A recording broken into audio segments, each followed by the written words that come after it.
Hello, it has been a little bit, a couple weeks, and I have returned with a ClanGen challenge.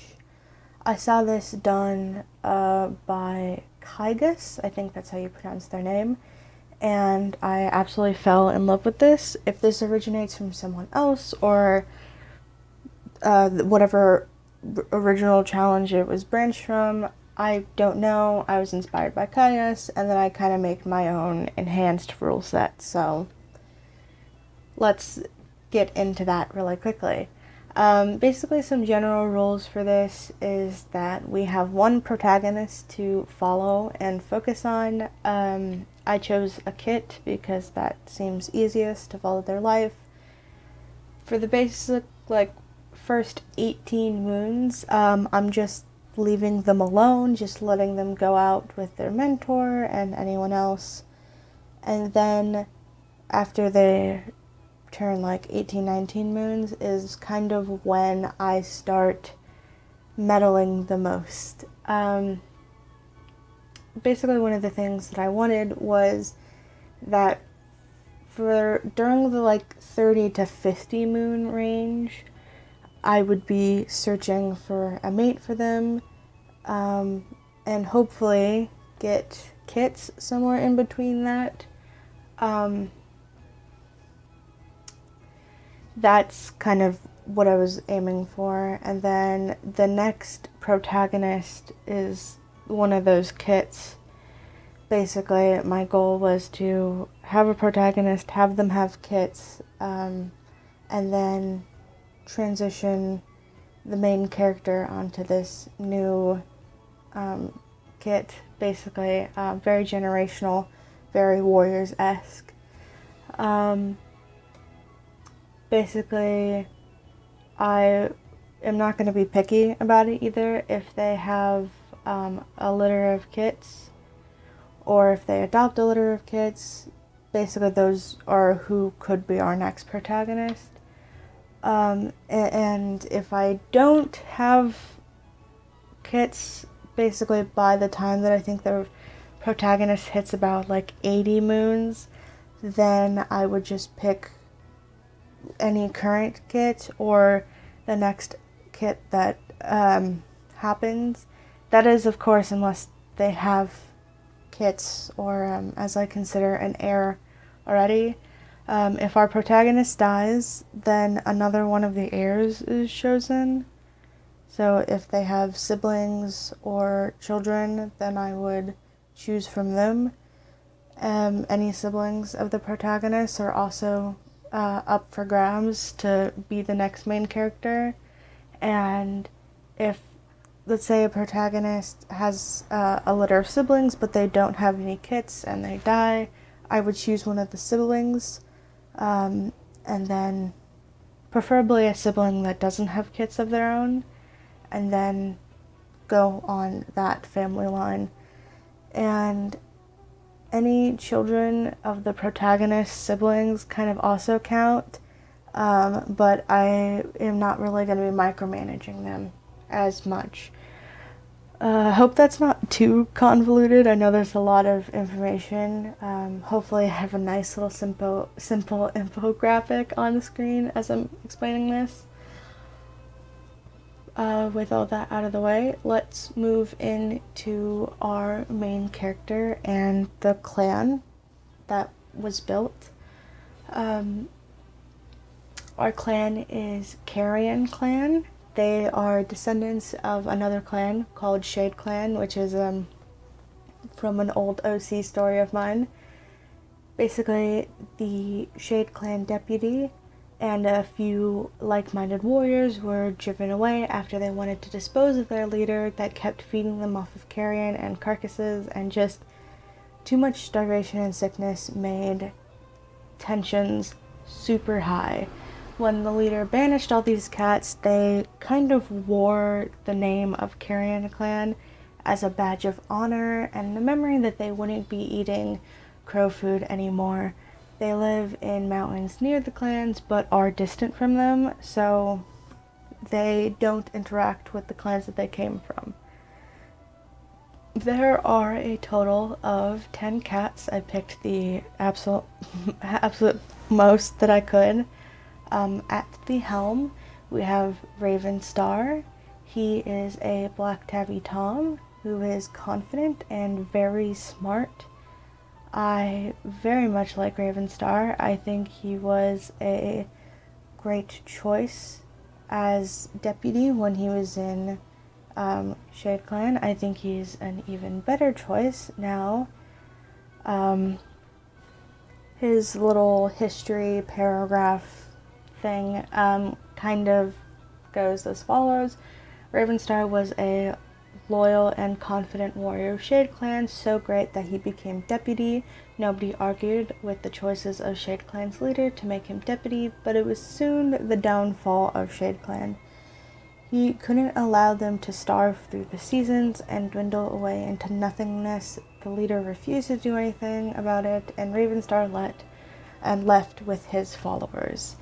He gathered his 9 lives before he left clan territory and chose to take them to the mountains.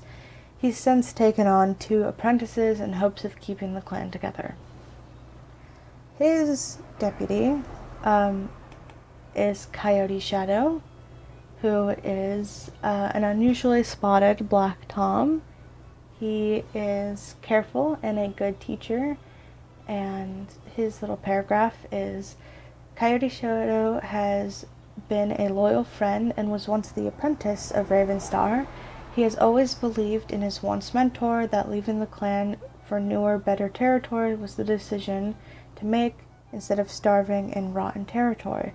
One of the first cats to agree to go with Ravenstar was Coyote Shadow, who, despite his careful attitude, was more than willing to leave and keep himself and his friends alive. Coyote Shadow has always been an excellent teacher, and finally getting an apprentice has been his dream.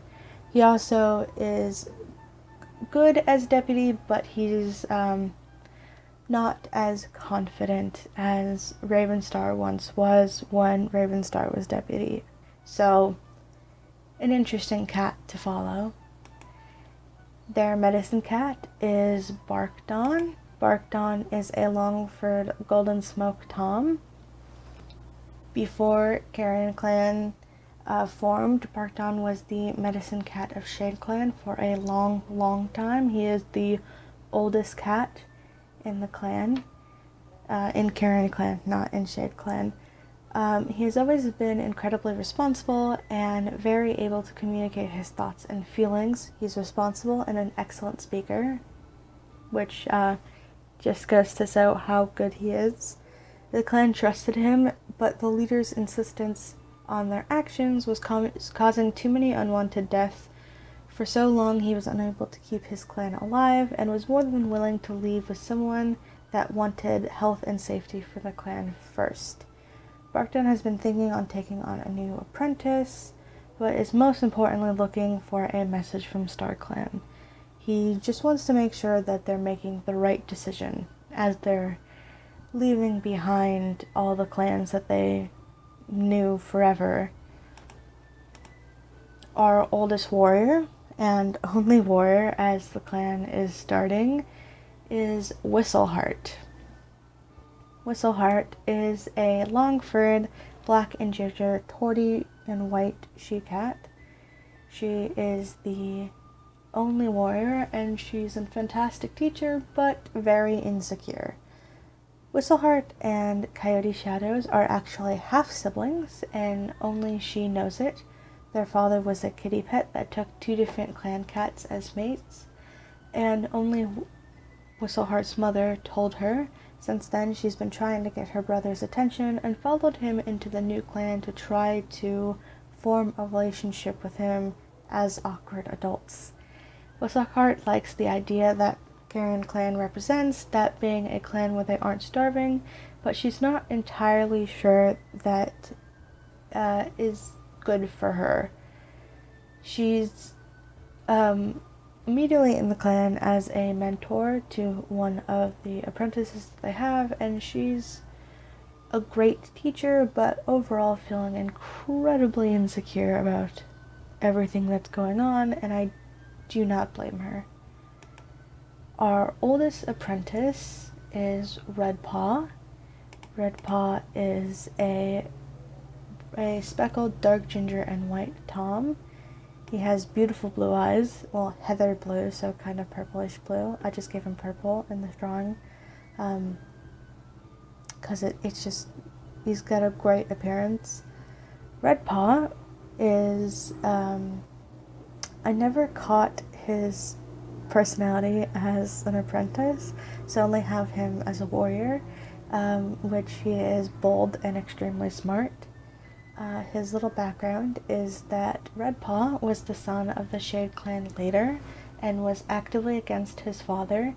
He really did not want to starve after watching his siblings and his father's, like, other family members die, so leaving with the new clan was a good idea. Ravenstar has taken over the teaching of Red Paw, which is not terrible, and while he's thinking it's probably because,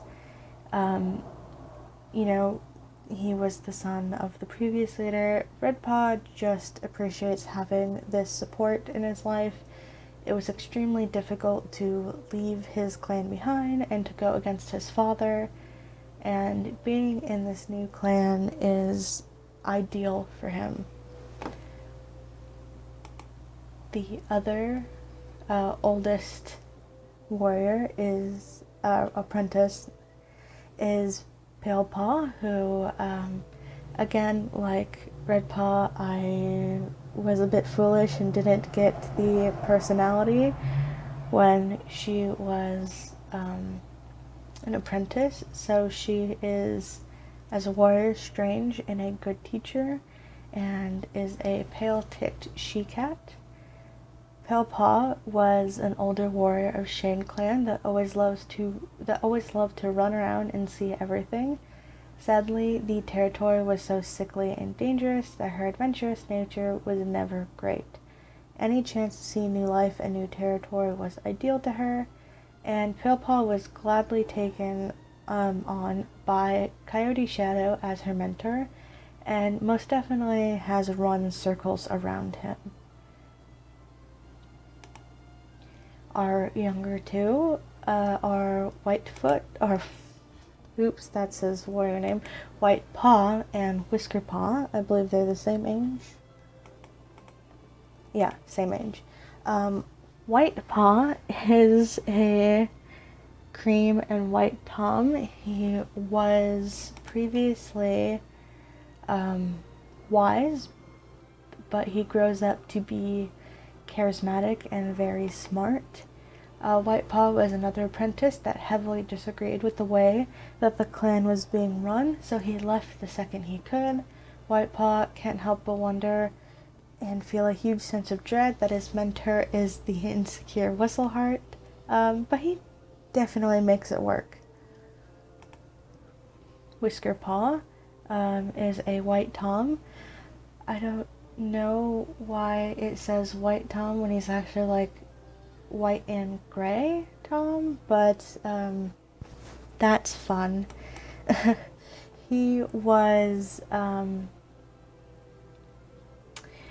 I did not get his personality beforehand, which is a little foolish, but he grows up to be lonesome and extremely smart. Whisker Paw left so that he can join his best friend White Paw in Carrion Clan. While he's not as passionate about the reason, he's all for being in Carrion Clan now, and he can't help but feel like just a little bit proud that his mentor is Ravenstar, even if there aren't really any other choices. Being the apprentice of the leader is still very cool. And finally, onto our two kits. We have Stream Kit, who is, I did not get their kit personality, but apprentice. She is adventurous, and then as a warrior, childish, and a fantastic teacher. Stream Kit was taken with the cats that were leaving Carrion Clan because she was one of the two kits in the nursery after her mother died. Stream Kit hates being in Carrion Clan and is very whiny about it. I As she grows older, she is less upset about it, of course, because she gets to survive until adulthood. But she's still a little bit upset that she had to leave, which I think is definitely fueled by the fact that she was left behind by her mother, who passed away. And last but not least of the clan is our protagonist, Russetkit. Russetkit, again, like the others, I just didn't get Kit personality for her. But as an apprentice, she is lonesome, and then as a warrior, she is sneaky and a good teacher. Russetkit was the, I forgot this part. Kit was a white and gray she-cat, and Russetkit was a ginger and tabby she-cat. She was another one of the kits in Carrion Clan that was brought along. Russetkit was the daughter of a kitty pet that was convinced to leave one of her kits with the clan. She knows that her parents aren't clan cats, but she doesn't really think about it much. While she was taken because she was a kit that they didn't believe should be raised in Shan Clan, she became pretty interested. Russetkit is pretty excited of being in a new clan, and especially one that she feels very connected to, and she really absolutely cannot wait to be an apprentice.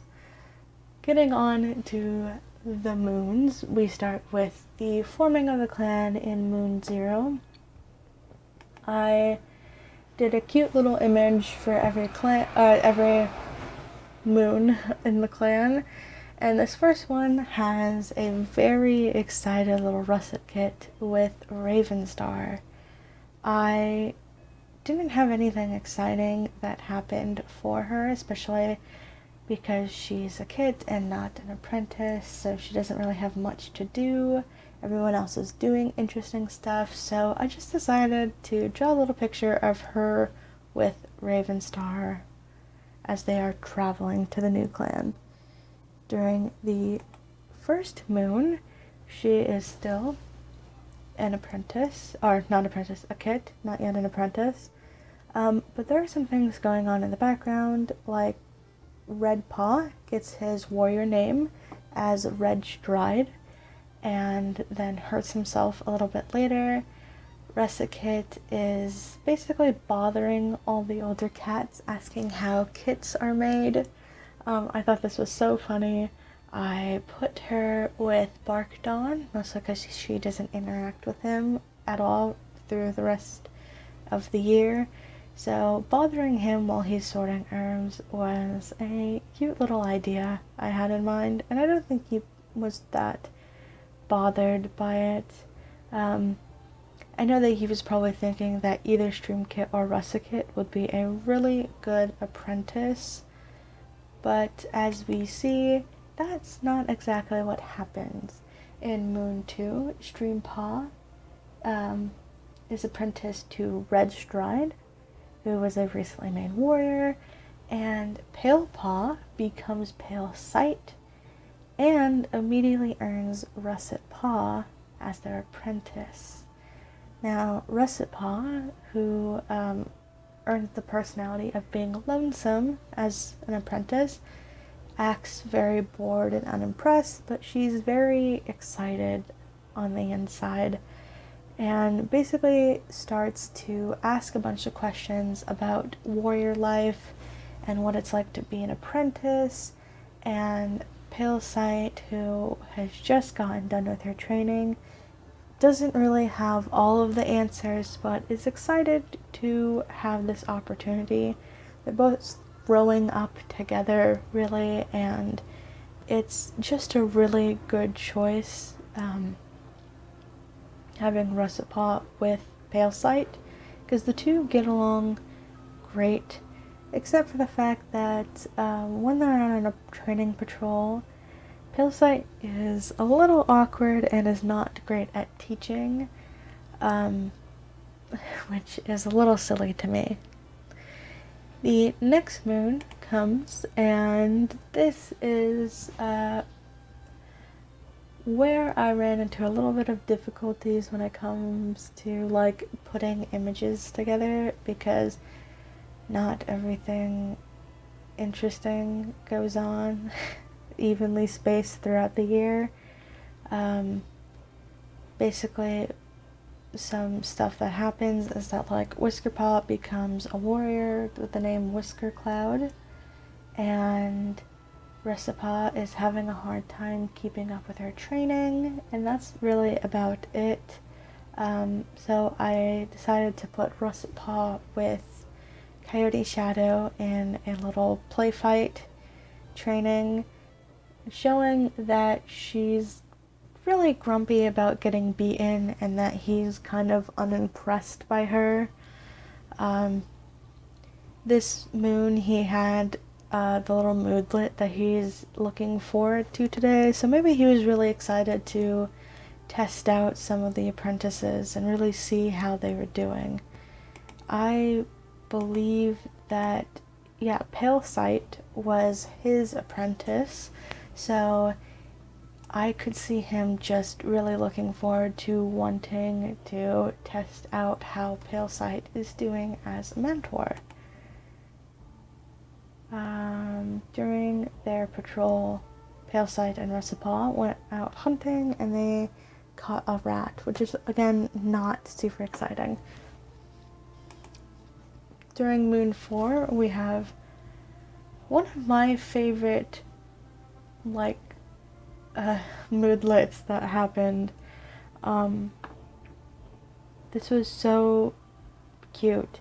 So Streampaw wanted to recruit the other apprentices into a quick adventure, which meant Russetkit. While Russetkit was getting the latest gossip from Streampaw, this was so cute, I most definitely had to have them on an adventure, going out and having a blast, because this was so precious to me that they're spending time together. In the patrol that Pale Sight and Russetkit went out on, they did another hunting patrol, and again, Pale Sight kind of just struggles to teach Russetkit. You could definitely see this is why Russetkit feels like she's struggling with like her training and having a difficult time and not feeling the best, just because like Pale Sight is also young. She just came off of being an apprentice when she got her own apprentice, so I can definitely see why the struggle is happening. In Moon 5, we have this absolute precious little scene here. So, White Paw becomes Whitefoot and a warrior, and that's the only like interesting thing that happens. While Russetkit is really feeling proud of the progress that she's made, I decided to show this through hunting, having her look like a little bit older, a little bit bigger. Actually, I feel like she's putting more effort into becoming a warrior instead of playing, and she shows off her catch to Red Stride, who is Streampaw's mentor, and it's an impressive catch. You know, she's feeling great, she's feeling excited, he's impressed. I really wanted to put all of the cats in at least one moon picture with her, so this felt a good place to put Red Stride. Her and Pale Sight go on a border patrol, and nothing exciting happens, but Red Stride's patrol that moon with Streampaw ends up being about hunting, and basically how Red Stride is quizzing Streampaw, and I thought it'd be cute to have Russetkit showing off her catch. In Moon 6, we have my favorite event that happens this entire time. Basically, Russetkit is practicing some battle moves. Not that interesting. Nothing interesting happens this moon. But the patrol, I decided to put Red Stride, Pale Sight, Streampaw, and Russetkit all together, and they go out on a training patrol. And they decide to go to a massive eagle nest and watch all the birds that live there, specifically like the eagles and their parental side. I loved this so much. I had never seen this, so the first time I was seeing it was with Russetkit, and I thought this was so cool, and she was so amazed by it, and they just kind of spent the day watching this eagle nest, and I thought that would have this huge, profound influence on Russetkit, which we'll get back to in a little bit. Moon 7 is another one that has a huge, exciting thing happen, which I'll talk about in a minute. But first, Russetkit is kind of struggling with her performance and doesn't think she's meeting Pale Side standards. So I thought that was interesting. But again, nothing really interesting happens this moon except for the patrol.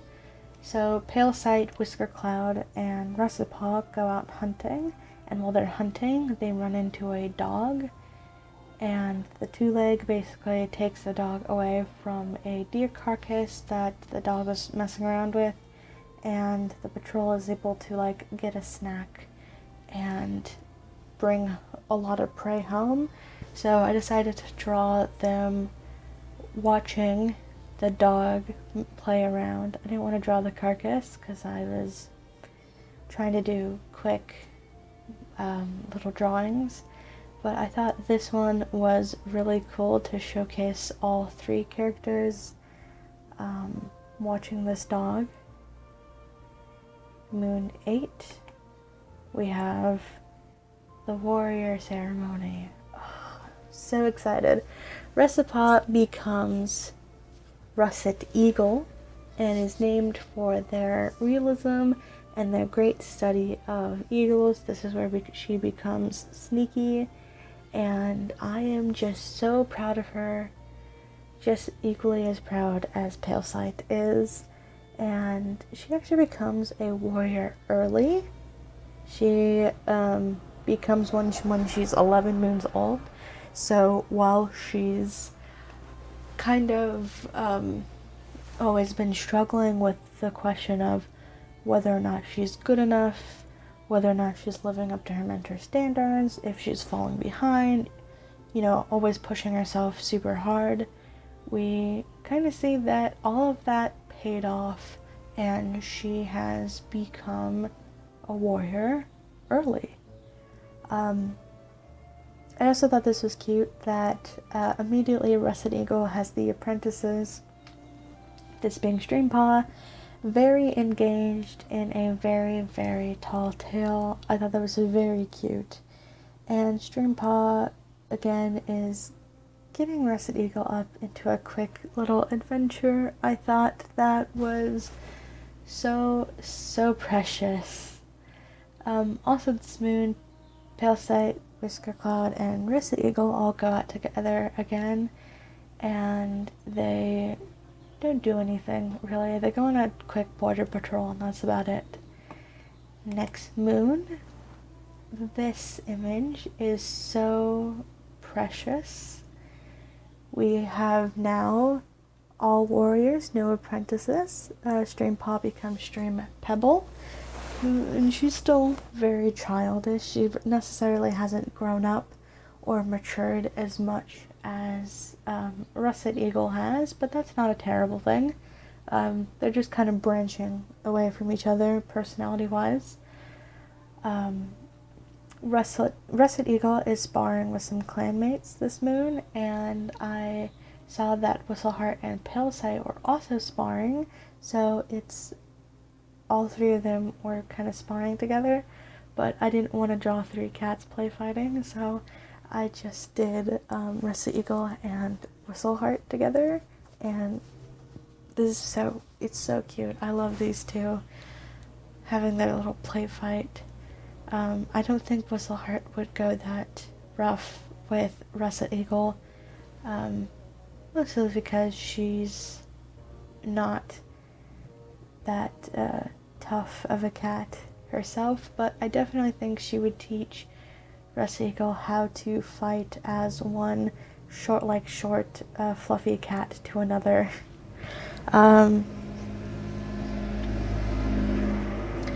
For the patrol, Whistleheart, Whitefoot, and Russet Eagle all go out together. For a hunting patrol, it's very hot outside, and the patrol has lots of energy, but it is too hot for them to do anything, so they try again later.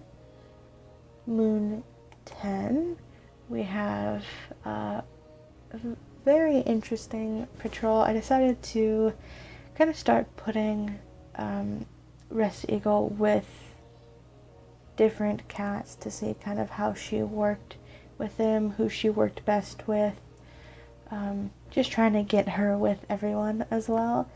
And while she is craving the taste of bowl, her and Whitefoot basically go out training together, maybe to do a little bit of hunting afterwards, and she thinks that she had a vision from StarClan, but neither of them can really figure it out, which is fun. But I will say that Whitefoot had a very wholesome little, what's it called? Status this moon, which basically was something along the lines of Whitefoot feels happy knowing there's someone others can talk to, which I thought was precious because Russet Eagle relied on Whitefoot, and I could see that these two are really growing close to each other, which is very heartwarming. I like the fact that these two seem really close and are starting to really bond with each other. A bit of a shame that she seems to be growing a little bit more distanced from Stream Pebble and a little bit closer to Whitefoot, but you know, neither here nor there. Moon 11, I decided to have her spend a little bit of time with Stream Pebble again, because Stream Pebble wondered how Russet Eagle was doing, while Russet Eagle is kind of focused on patrols. I was really starting to piece together what kind of warrior, what kind of like adult that Russet Eagle was coming into, while what kind of adult Stream Pebble was becoming. Because Stream Pebble definitely seems to be very emotional, wants to have all these emotional connections, wants to spend a lot of time and have good relationships with everyone, while Russet Eagle seems very workaholic to me. She's very focused, wants to do patrols, a lot more mature, wants to start doing more serious things. During her patrol with Whitefoot, I put those two together again because they're just working well. They go on a border patrol and they have a great solution where they find a little flattened squirrel and get some free food. So it's, you know, I think that Stream Pebble and Russet Eagle are kind of growing apart from each other, but it's not a horrible thing. Like, they're clearly still really close friends. I think they have a really good friendship in game.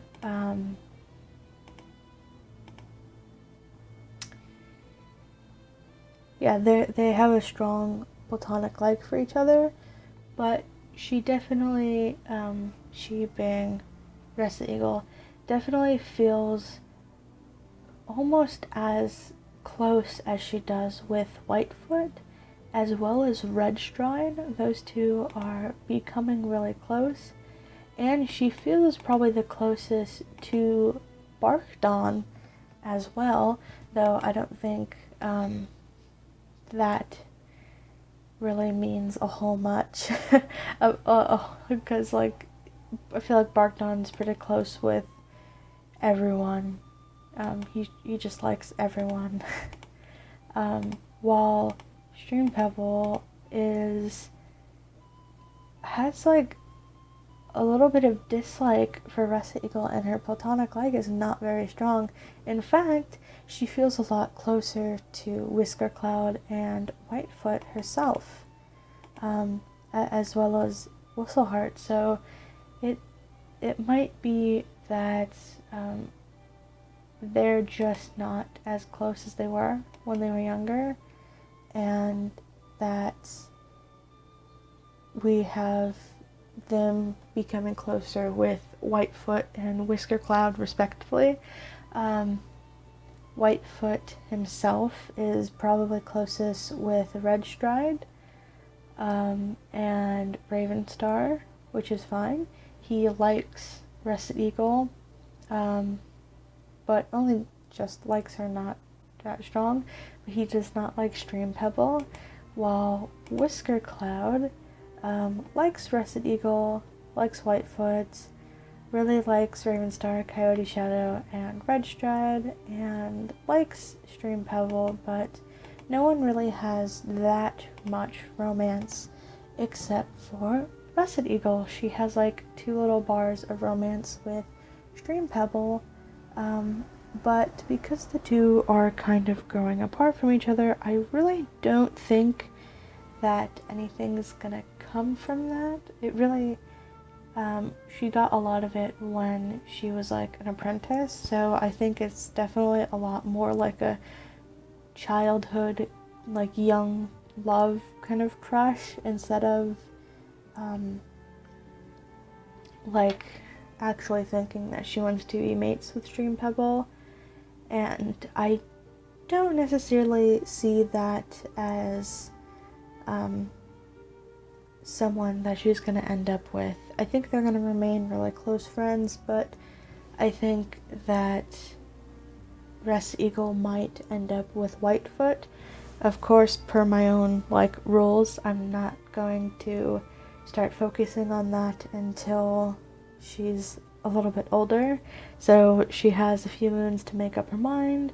But if she decides that she wants to be with Stream Pebble, who doesn't necessarily feel the same about her, then so be it. I'm not going to force it. And yeah, I think that's about it. I've only done the first moon, the first 12 moons, the first year, and I haven't gone really past that, so I really can't say much more. Thank you for watching. If you find this interesting enough, then I will probably do a part 2. And yeah, thanks for watching.